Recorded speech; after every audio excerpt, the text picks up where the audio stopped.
Chevrolet Equinox 2010 to 2017 2.4 engine.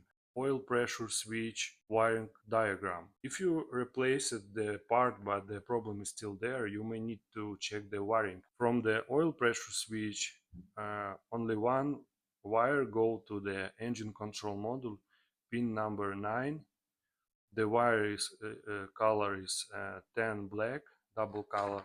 So on the ECM module, you can find the three harness connectors like this. You need find the black.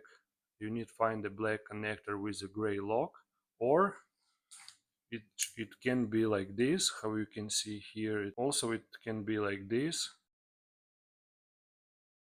And you need to check the continuity. If you have the problem, you can check the continuity, or you can check the resistance, and then you can see here. So pin number 1 is here, pin number 16 is here. So you need, this is the lock, so you need to find the pin number 9. At pin number 9 it goes straight to the oil pressure switch. So when you find it, you can check the continuity, you can check the resistance, you can find the problem. Thanks for watching.